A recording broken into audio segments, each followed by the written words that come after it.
రాహుల్ గాంధీ నిర్వహిస్తున్న భారత్ జోడో న్యాయ యాత్ర మణిపూర్లో రెండో రోజు కొనసాగుతోంది. సెక్మల్ నుంచి రాహుల్ యాత్ర ప్రారంభమైంది. కొంత దూరంలో బస్సులో యాత్ర సాగింది. మరికొంత దూరం పాదయాత్ర నిర్వహించిన రాహుల్ గాంధీ స్థానికులతో ముచ్చటించారు.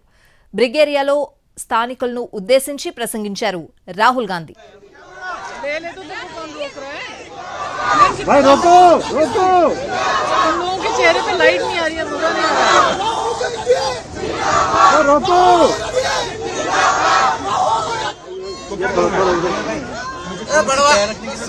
मेरे को देखो ना इधर से राहुल ले आ रहा है यार भाई